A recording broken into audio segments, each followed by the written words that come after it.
Hey, what's up guys? Welcome to another video. My name's Dylan and I'm a cycling coach at CTS. And today we're going to be talking about how to lose weight for cycling the right way. There are a lot of weight loss strategies out there, and regardless of what they tell you their secret is, the root of why they cause you to lose weight is because in one way or another you're eating less calories than you previously had. This can be hard to maintain though, which is why most people who go on diets fail and regain the weight back. The strategy I'll be going over here has a lot of science to back up its long-term success and is one of the healthiest ways to go about losing weight. On top of all of this, the science shows it can help boost your recovery after a hard workout. I'm talking about understanding the concept of calorie density and utilizing it in your own diet. I'll explain that concept, go into a little bit of science, and then get into some practical tips that you can use to implement this strategy into your own life, so be sure to stick around for that.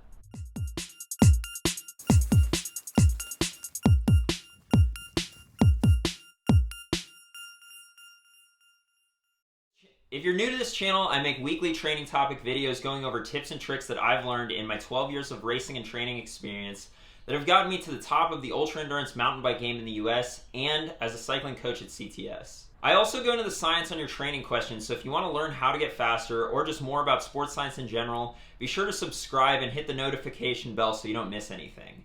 If you have a training question or a suggestion for a future video, be sure to leave it in the comments section down below.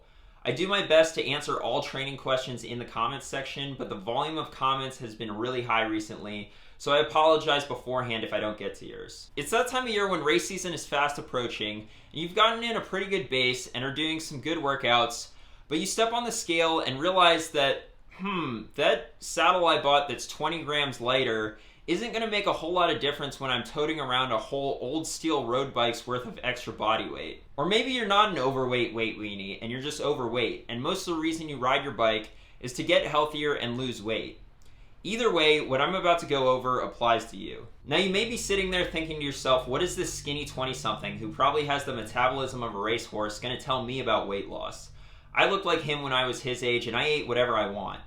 I understand, but what I'm about to share is demonstrated in the scientific literature, not just my own experience. Let's go ahead and jump into some science by starting off with why losing weight can be such a challenge, even as an athlete who trains for hours a week.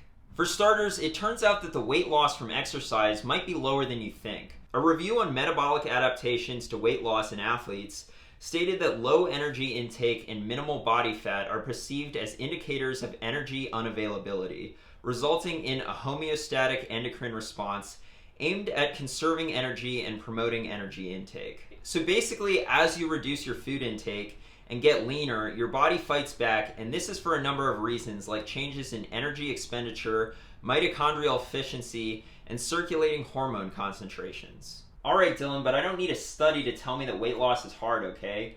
All I gotta do is look in the dang mirror when I'm wearing a skin suit to tell me that something ain't working.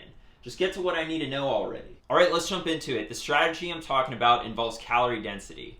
Calorie density is just as the name implies. How many calories are packed into a certain proportion of food?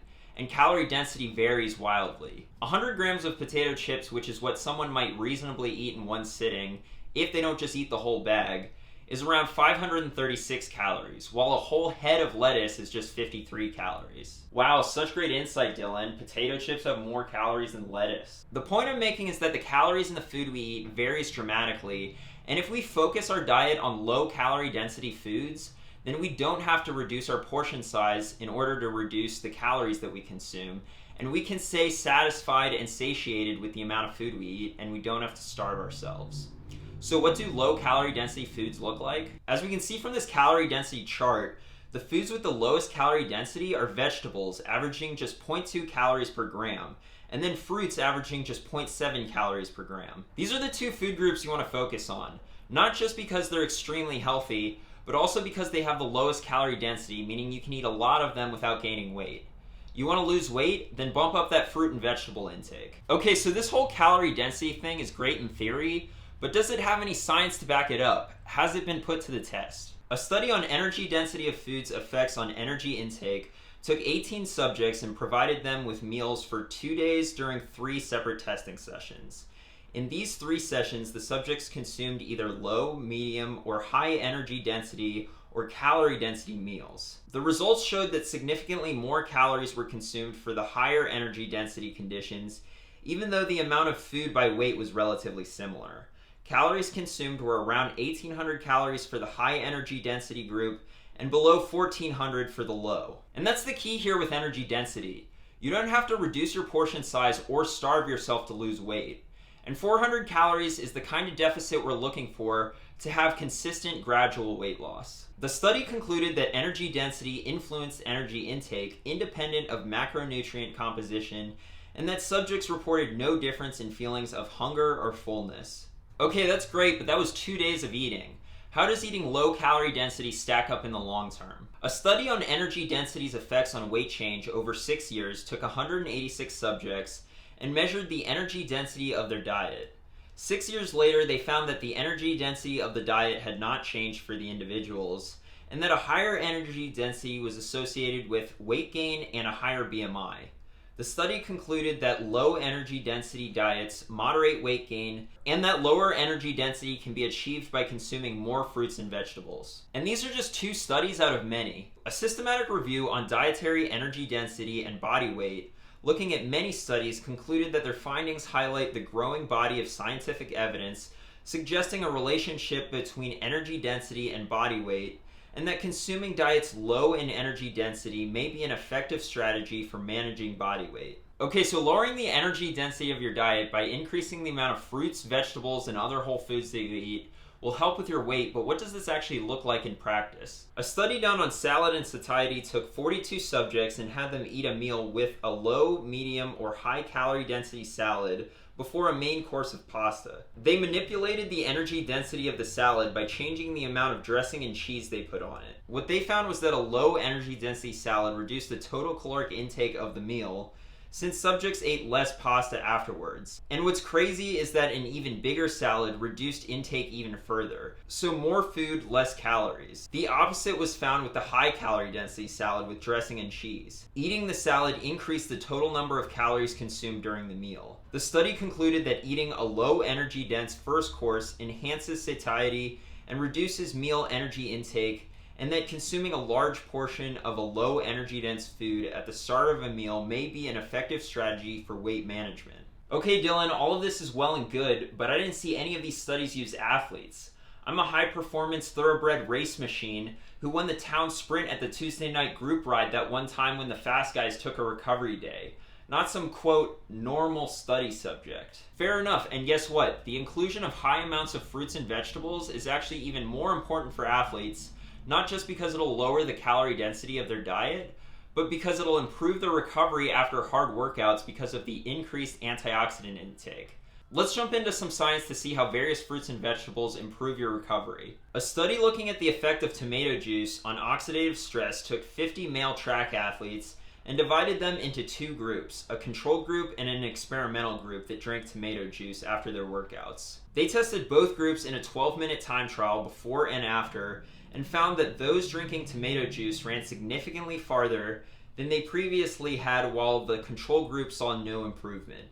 The tomato juice drinkers also showed a reduction in markers of oxidative stress, leading to the conclusion that the antioxidant lycopene in the tomato reduced oxidative stress and improved performance. These sorts of findings are all over the scientific literature. A study on lemon juice and exercise-induced oxidative stress found the same thing, concluding that the lemon did not block the cellular adaptive response, but also reduced cellular oxidative damage. Cherry juice has been shown to increase antioxidant capacity after a marathon, leading to aided recovery, and in another study reduced symptoms of exercise-induced muscle damage. That study showed that strength loss after eccentric exercise was 22% with a placebo, but only 4% when subjects consumed cherry juice. Blueberries are another rich source of antioxidants and have been shown to reduce inflammation after 2.5 hours of running. Now notice how over the course of this video I haven't said anything about your macronutrient ratio, meaning carbs, protein, and fat, and that's because your macronutrient ratio is a whole lot less important to weight loss than you think it is. A study comparing weight loss diets with different components of fat, protein, and carbs took 811 overweight adults and assigned them to various diet groups with different ratios of carbs, fat, and protein, which the subjects followed for 2 years. What they found was that there was no difference in weight loss between the different diet groups. They concluded that reduced calorie diets result in meaningful weight loss regardless of which macronutrient they emphasize. If you're thinking about your diet in terms of macronutrients, then you're thinking about it in the wrong way. Carbohydrates could come from sweet potatoes or candy. Fat could come from walnuts or hydrogenated vegetable oil. What you need to do is focus your diet on whole foods, not processed ones, and in particular, the low-calorie density ones like fruits and vegetables. That's the science on how understanding and applying the concept of calorie density to your own diet can help you lose weight. Basically, your mom was right. Eat your veggies. Not exactly groundbreaking stuff. It's pretty common advice that we've all heard before, and that's because it works. It isn't a fad diet. Now, what are some practical tips that you can use to implement this into your own life? For starters, stop thinking of vegetables as your side and start thinking of them as your main course. When you prepare a dish, start by thinking about what vegetables you're going to use and then add in the other food groups. And make sure vegetables take up the majority of your plate. Having a salad with every meal is another great way to lower your calorie density, as we saw, just so long as you don't use high-calorie toppings. Use fruit as your snacks throughout the day and after rides to capitalize on those antioxidants for aided recovery. My go-to after a hard ride is a bowl of oatmeal with a high antioxidant fruit like berries.